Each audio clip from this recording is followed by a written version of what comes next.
There's a spirit here by the name of Wilhelm. Believe me when I say you can't run away. Wilhelm's here to stay. And behind it was a black shadow that took up pretty much the porch from the bottom to the top of the roof. And then, all of a sudden, what appears to be a shadow that walks across the floor, and we actually hear the footsteps. Yes. And all of a sudden, the cushion underneath my feet went down. I'm like, no, I did not just feel that. I mean, you see a complete outline of somebody walking up the path. Thank you. Can you do that again, please?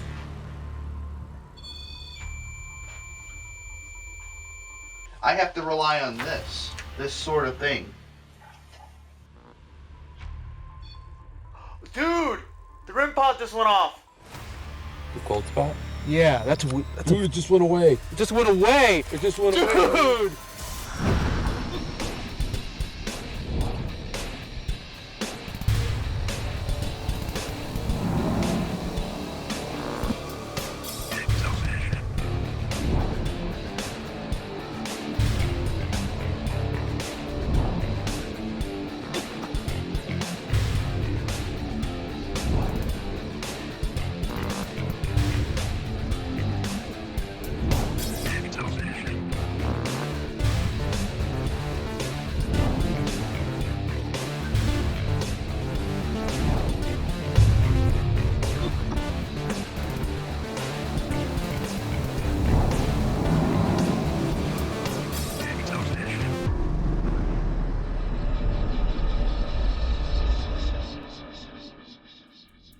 Here in New York, there's an ominous farm home that's well known for its paranormal activity.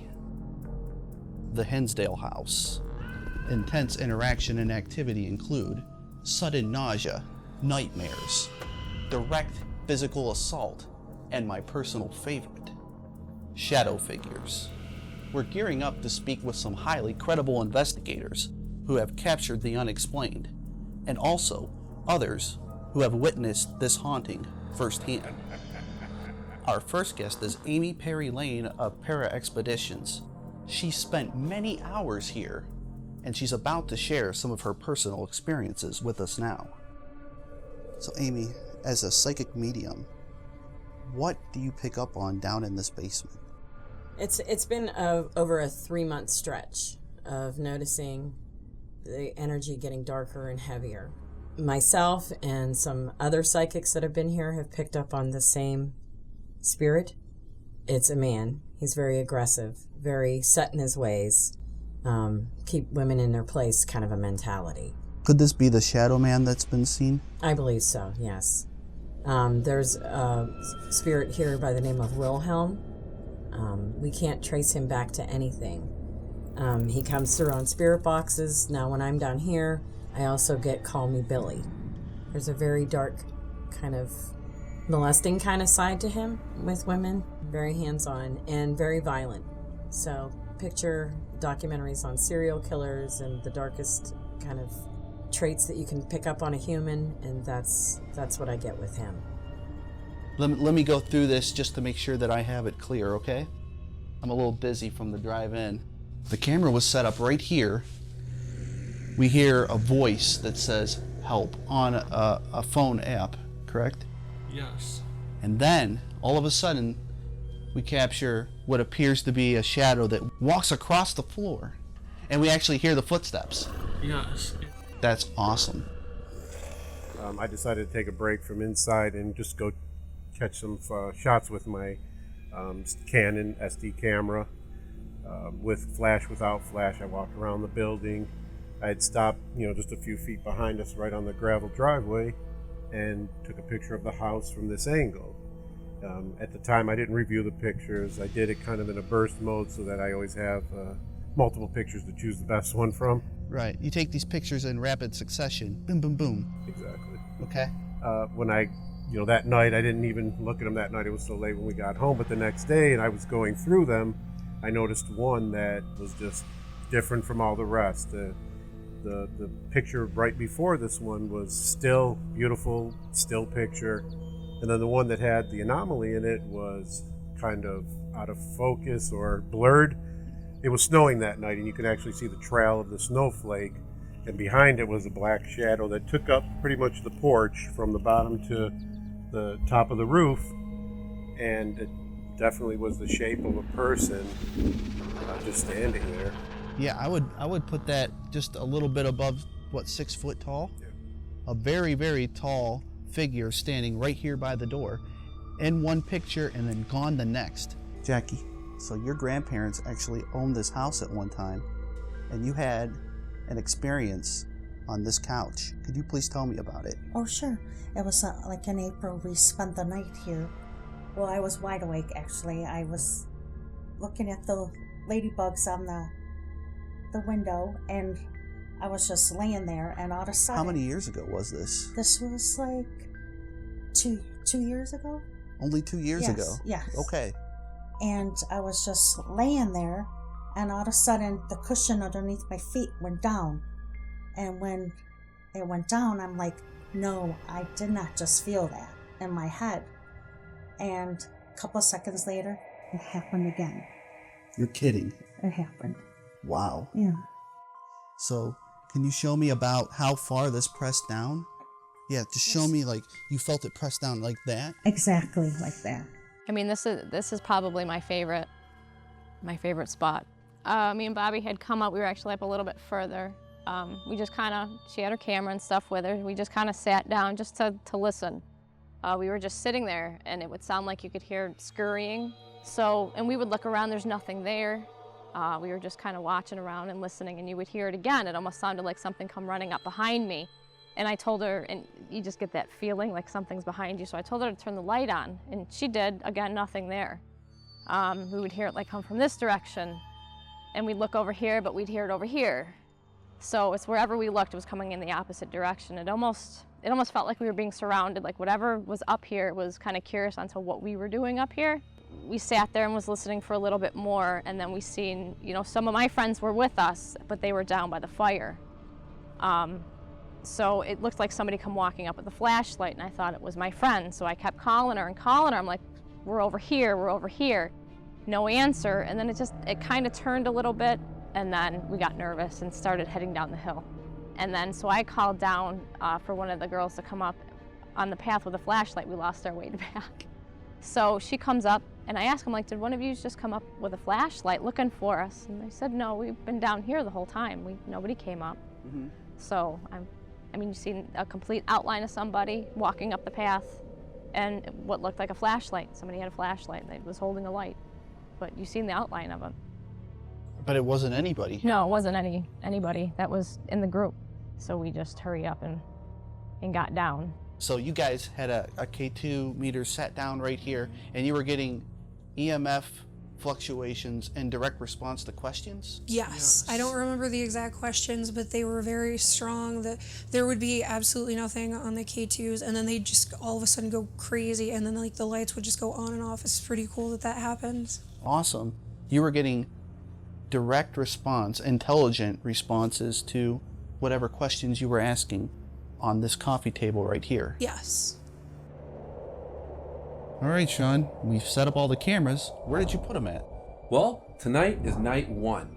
So we started off by putting a camera down in the basement. It is actually in the back corner facing the stairs.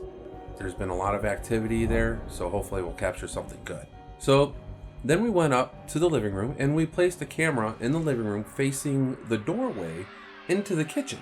There's a lot of claims of shadow movement and things, so hopefully we'll capture something great there. And from there, we went upstairs, and we placed a camera in the master bedroom. There are a lot of claims, again, of shadow movement, so we have it going along that back wall facing the bed. And we even put the parapooch right there, so hopefully we'll get some great interaction there.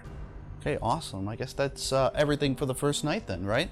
Yes, for night one, that is it. And then tomorrow night, we're going to move the cameras a little bit and hopefully stir up some more interaction that way. All right.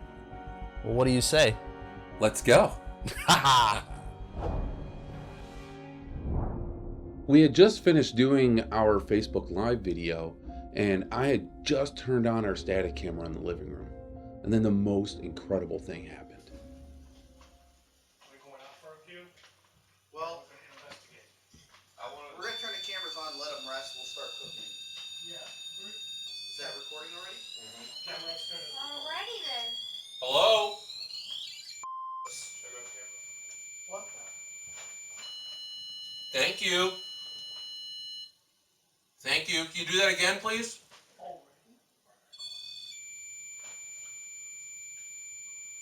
I said, can you do it again, please? And it responded, guys. Thank you so much. That really means a lot to us.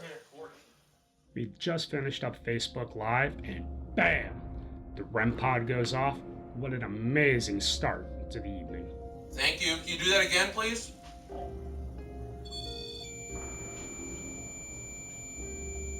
I said, can you do it again, please? And it responded, guys. While we were all out having dinner around the campfire, the most creepy thing happened.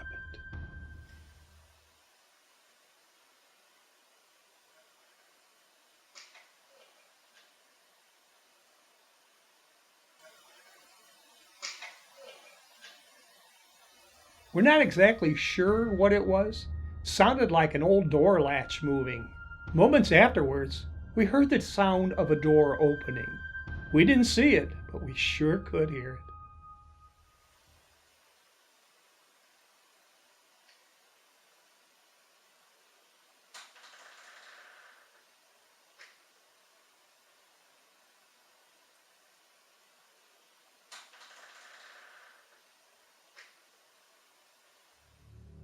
Now, what they appear to sound like to me is an old door latch on a century home opening and then doors slowly creeping open. Now, I grew up in a century home, so those sounds are pretty familiar and consistent to me, and that's what I really think they are. As I was reviewing the evidence, I checked every single camera. There was nobody in the house. There was nobody around. Actually, on one of the cameras, you can hear us talking outside. We can't explain this noise.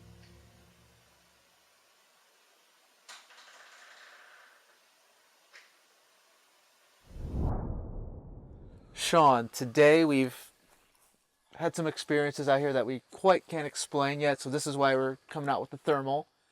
We want to see if there's any animals out here. Is that correct? Definitely, yeah. We've heard quite a bit of different noises out here. Marcus felt like he was chased back inside. I felt like I was chased back inside. So we want to see if we can maybe capture what animal might be lurking around, or if it might be possibly something else. So we have our thermal once again, and hopefully we'll be able to explain what some of these experiences are. And it's the last thing that we got was on the porch on the front. It sounded like somebody was on there like banging on the walls. Right, yeah. I mean, we heard someone when we were investigating. It sounded like a car driving through the parking lot, like the gravel. No one was there. Yep. Let's see. So we're just gonna go through. I'm trying to see if I see anything. Well, this is the inside of the That's the porch. patio, yeah. Patio. There's nothing there. That's not explainable.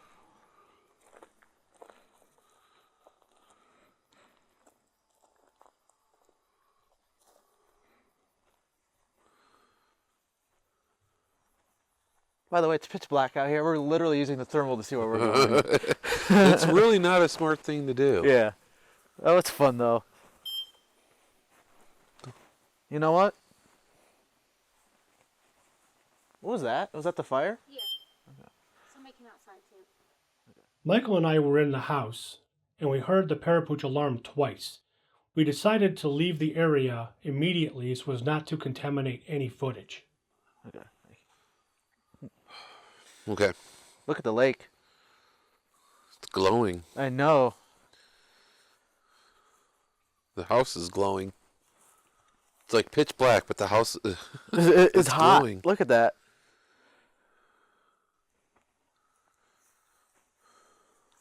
We're trying to kind of figure things out here.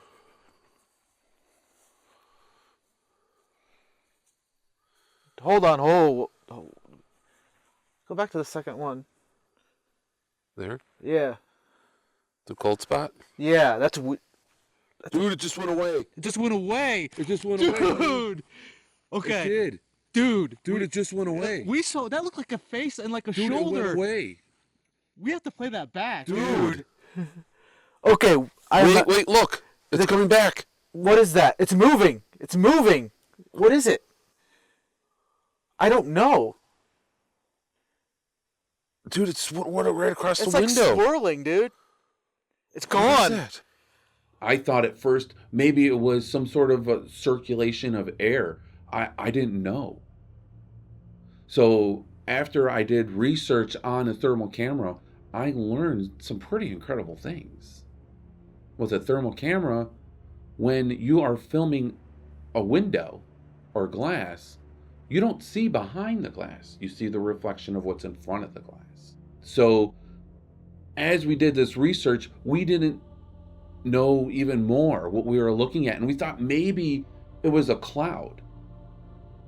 We had to go and try and recreate this on the second night. We made sure to notate the clouds. We tried to recreate the angle. We couldn't recreate it.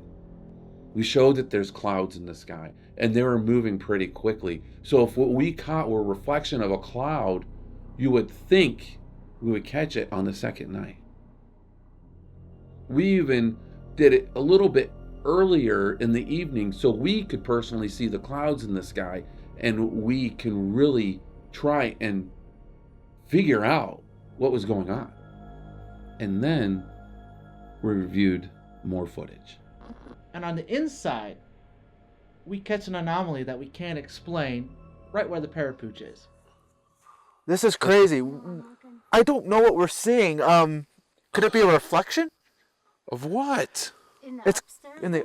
I don't know what that is. It's only on. It's on the second window upstairs. There it is. It's going across again. It's like somebody's walking back and forth. Yes. That's really weird. There wouldn't be a reflection from down here. There's no car. Dude, and our reflection would not show off. Play a little devil's advocate here. This could be an insect, could be a dragonfly. We're not sure what the anomaly is. One thing you have to keep in mind is, while we were outside filming the anomaly in the window, this was caught inside at the exact same time. When I saw the strange thing on the static camera in the bedroom, I wasn't quite sure what to think about it. At first I thought maybe it was a dragonfly because that's the kind of shape, but it didn't make a sound and you couldn't see wings fluttering. And dragonflies are normally dormant at night. We've never seen anything quite like this before in any of our investigations. Here. No, that window's open. Pointing I at this think. other window to the right. Look how hot this window is. That's really weird. That window's hot. But that's the one that's open. And that's the one that's open. This is the one that's right next to the bed. Yes. Where the dog is. Yes. And now we're watching it. It's gone. You know what we're gonna have to do, right? We're gonna have to go in that room. Let's see if we got it in a different angle. Hold on. Now it's completely cold. And the bottom's hot though. You notice that? You want me to go have them go upstairs? Yeah, have them go upstairs. While all this was going on with the thermal camera, I asked the guys if they wanted me to go find Chris and Mike and see what they were doing and see if they would go check out the upstairs to see if they saw anything on the inside of the bedroom. I found them sitting by the campfire and they said that they had heard the parapooch beeping, so they came outside because they were inside and didn't want to contaminate evidence. Amber comes around the back of the house where Michael and I are sitting.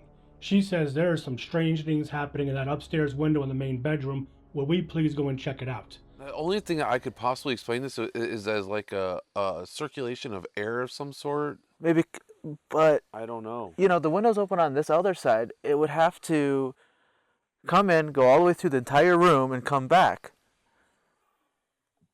Doesn't work like that. I know. I don't. No, but it's like a misty, smoky. Do you guys mind if I step out of my role for a moment? Yeah, come on over. And look. Look. I got you on camera, Sean. They said the parapooch was just going off. Are you kidding me? No way. No way. They're going up there right now. Awesome. I hit on thermal with the parapooch hit. Oh, dude, so good. So skin on that dude. Yeah, they said the parapooch was just going off, so they're going up there now to... Hopefully they'll look out the window so we can see what they look like. Well, the windows are covered with sheets and stuff. That's... This is... It doesn't even look the same as it It did doesn't look before. the same. Like the floor is like a shape. Michael and I get in the house, get the equipment we need, and head up the stairs because I want to investigate this. As we get up those stairs, something strange happens.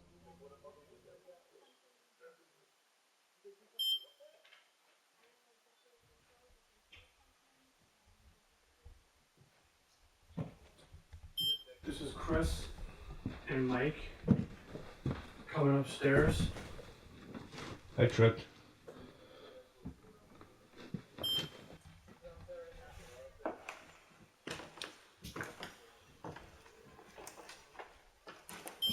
Hi.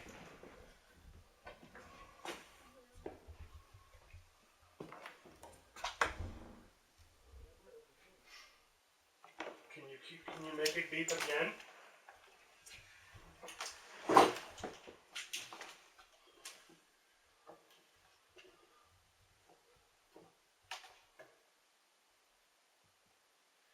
I didn't mean to disrupt your playing. So after all this activity we had, Mike and Chris, after a little while, decided to leave the room. Nothing was going on. 40 minutes after Chris and Mike left the room, something else happened.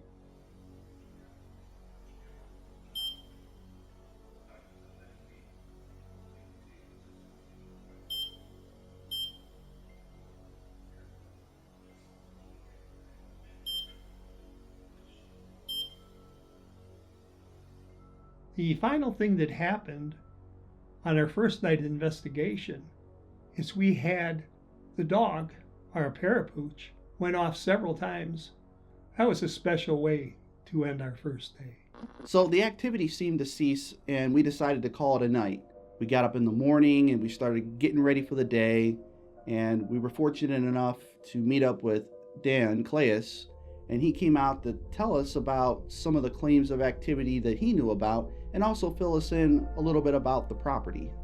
Many of my investigators have had experiences out by the pond. One actually captured what looks like a silhouette of an Indian woman. And also numerous accounts of a woman in white right over here down the road a little bit.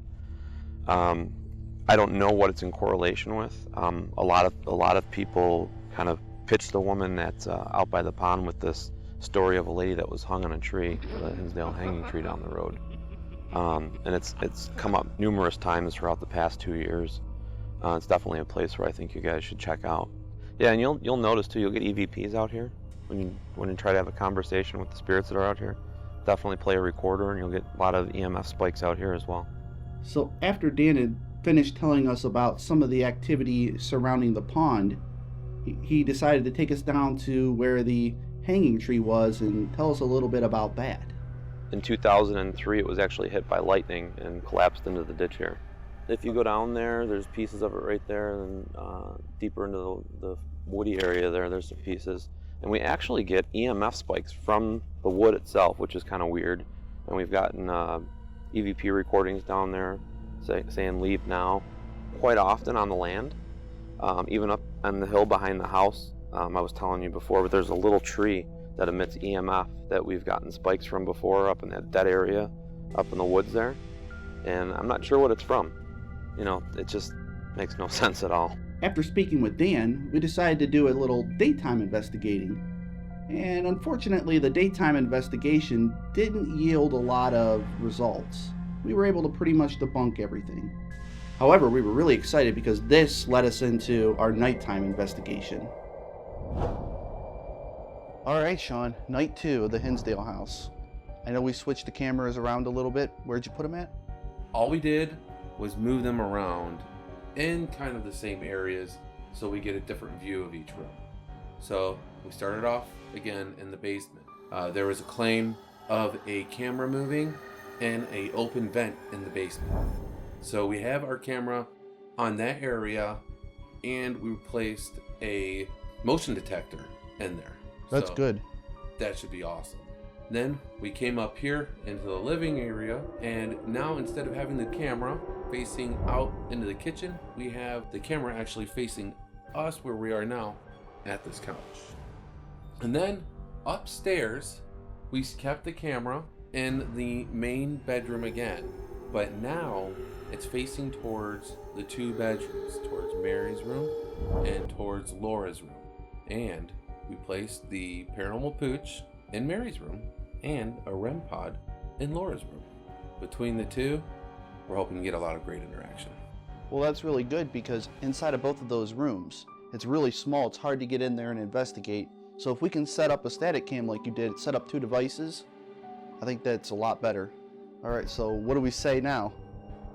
Let's go.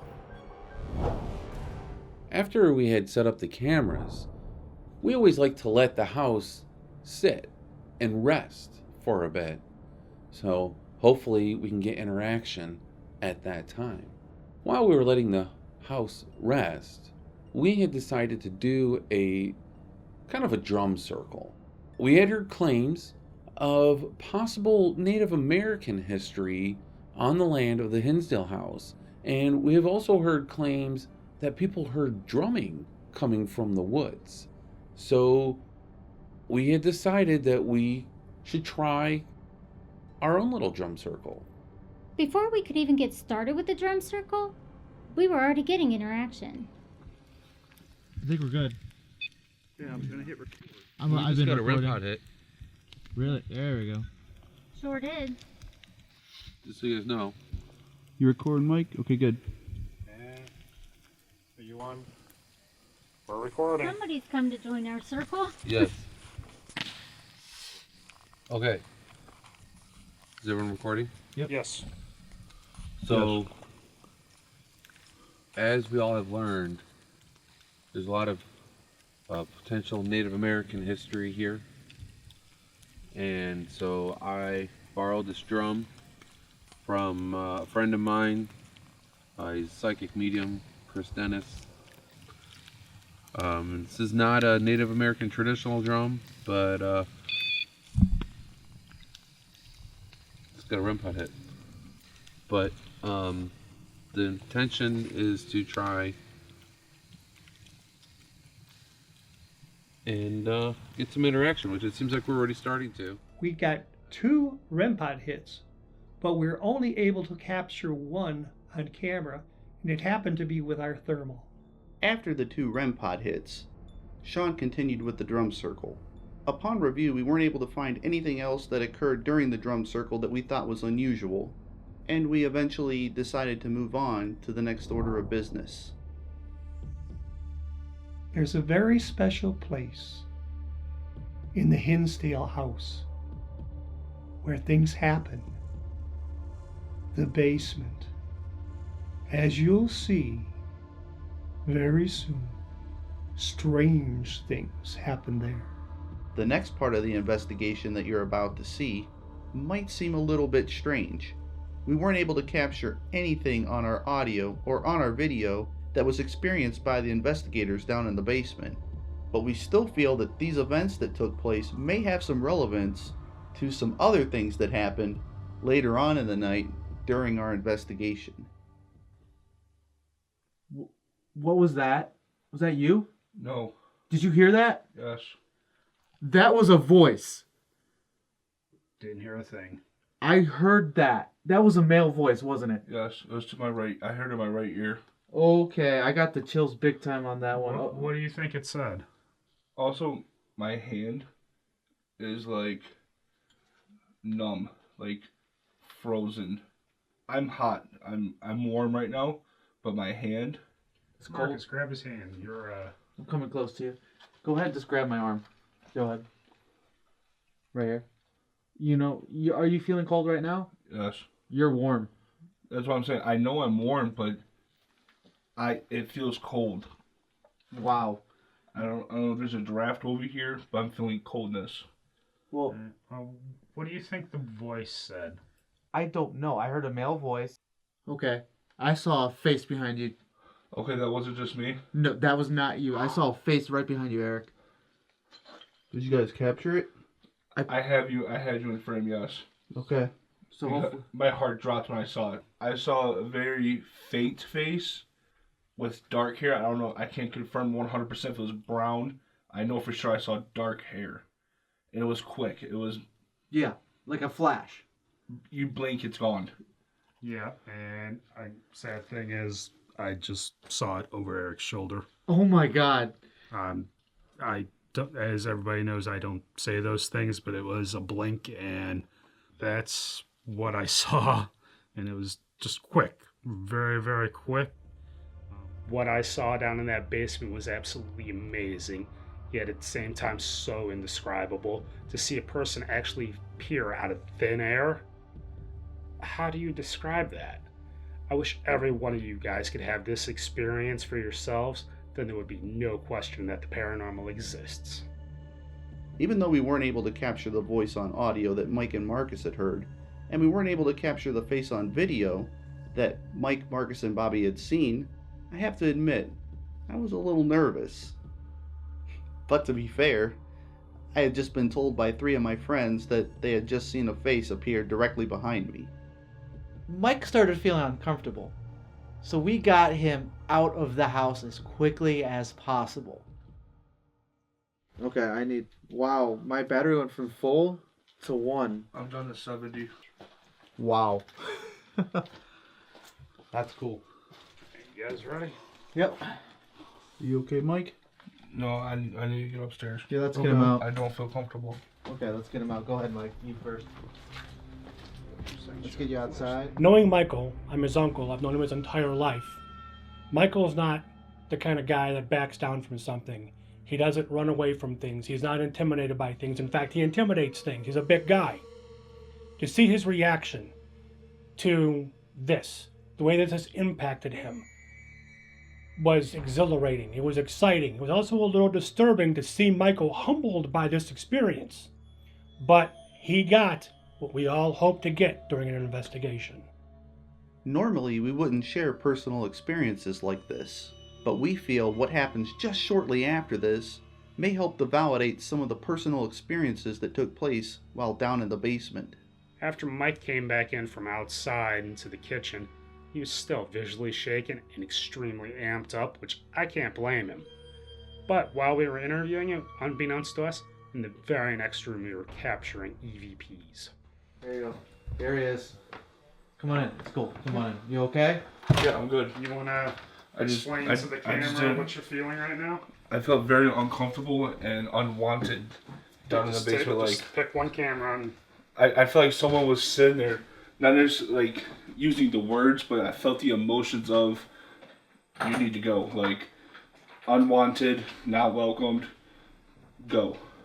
I just felt very uncomfortable and in a place where I should not be. Like, I feel like I was trespassing on property I should not be on. The moment I came up the stairs, I felt, I still have a little bit of emotion from it, but I feel a lot clearer, a lot better now. But in the basement, I was just counting down the seconds till we were done. We've all had it. It shakes you up a lot. Yeah. The more you do it, the more...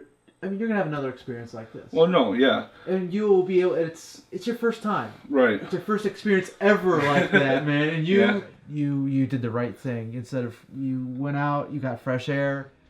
As they were describing their experience that they had in the basement, we captured these EVPs in the very next room. It's almost as if somebody was trying to get their attention. This was the first of 3 EVPs that were captured on the static camera located in the living room.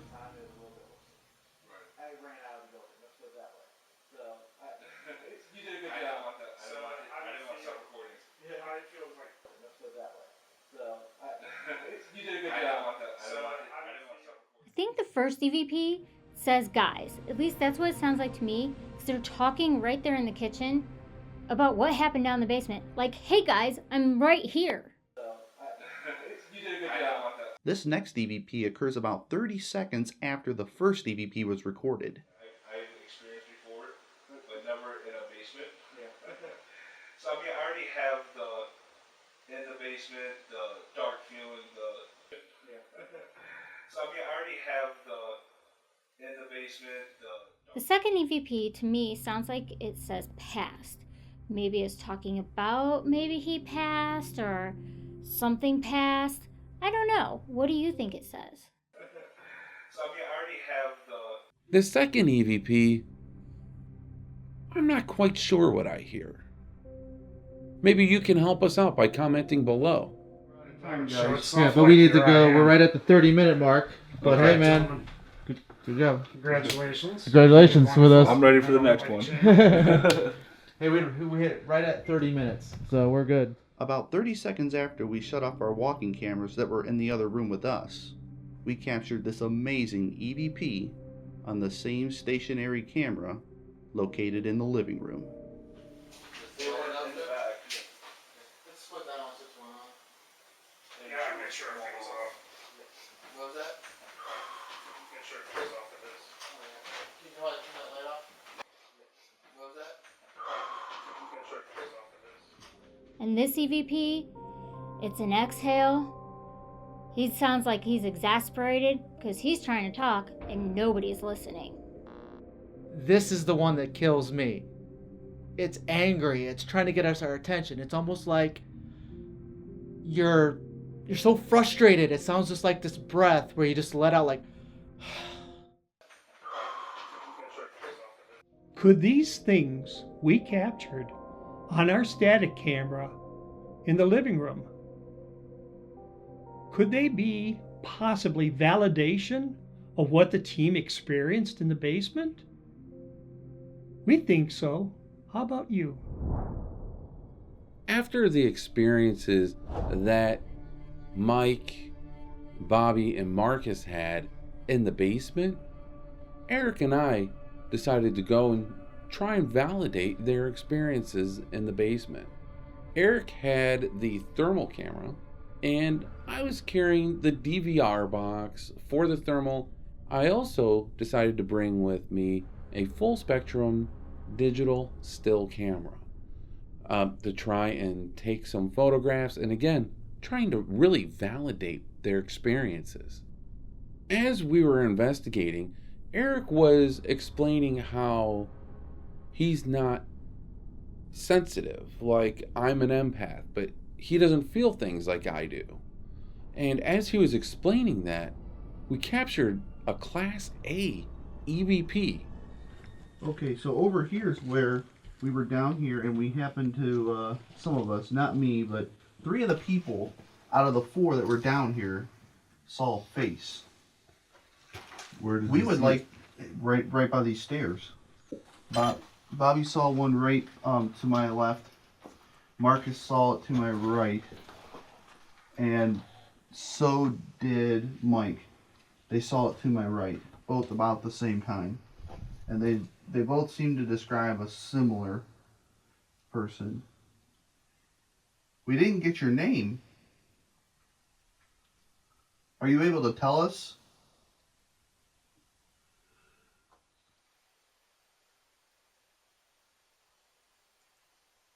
I'd like to say that I thought I felt your presence, but I'm not sensitive in that way. I'm not able to do that. I have to rely on this sort of thing that I have in my hand right here.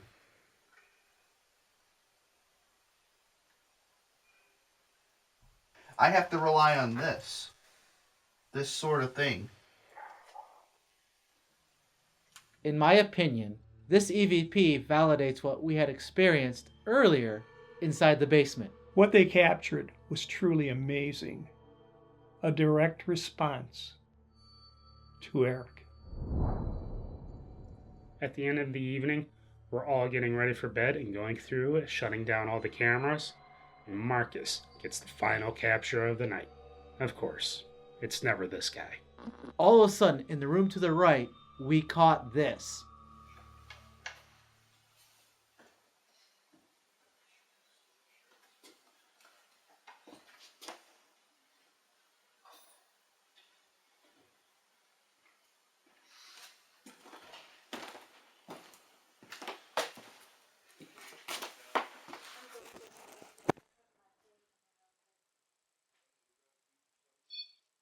Dude! The REM pod just went off. Which one? The REM pod. What, we got a camera? No, I caught it. This camera should have caught it. So I went upstairs once Marcus had said that the REM pod had went off, and we were looking around, and we couldn't figure out any conventional cause for what made it go off. So we just decided to call it quits for the evening and go to bed. Just because Marcus was not on camera, I have to show you what happened behind the scenes of that static camera with Marcus Hogg. Dude! Dude! Ain't nothing like a little bit of paranormal activity right before you go to bed. We had a lot of personal experiences while we were at the Hinsdale House. I know that Mike, for example, had an experience that he's going to carry with him for the rest of his life. My favorite part of the Hinsdale investigation was seeing that face over Eric's shoulder. Not only did I see it, Mike saw it, and Bobby saw it. And then, as we're in the kitchen talking about the experiences we had in the basement, the living room camera StatCam had picked up EVPs that I believe validate what happened down there.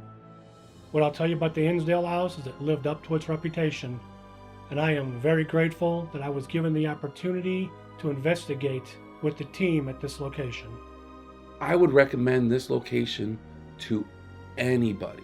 It doesn't matter if you're a paranormal investigator or if you just love to go see beautiful scenery. Because really, this place is magical. Please make sure to give our video the thumbs up, continue to subscribe, and definitely, please, share our videos. I had an amazing time there. Absolutely beautiful. Plenty of activity. Great people. Dan, thank you so much for letting us come. We'd like to thank everybody for supporting us and watching our videos. We hope you really like this one. And subscribe, comment, tell us what you think. Tell us what you hear in our EVPs. And we'd also like to thank Daniel Claes for having us at his property. It's beautiful and tranquil out by that beautiful pond of his. I'd just like to take a minute to thank you for your time, for watching our videos on YouTube, for subscribing, for commenting, for liking. All these things truly mean a lot to us. From the bottom of our hearts and the whole EctoVision team, thank you. Thank you very much. And we hope to run into each and every one in the future so we can thank you personally. For now, bye from EctoVision. And Tom, the shirt. Amber I'm just saying. just asked Okay. about a mint snake. No, there's a kind of Regular spirit. That's fall. I'm just saying there is a kind of snake that throws off the smell of mint before You sure it's not cucumbers? It's cucumbers. I want to find this mint snake. We are now no longer paranormal investigators. We are now looking for a new breed of snakes called the Wrigley Spearmint. It's double mint. I think it's like the wiggly. Is it cucumbers? Wiggly snake. Hey, The only problem I'm just is, not trying to get bit. is that we are at a serious disadvantage because none of us are twins. So there's no double mint, really. Wait a second. Oh, we're twinning. Look at that. We are twins. Hashtag twinning. So since we're twins, we can get the spearmint Right. twins. Nah. Double mint gums. They're dorks.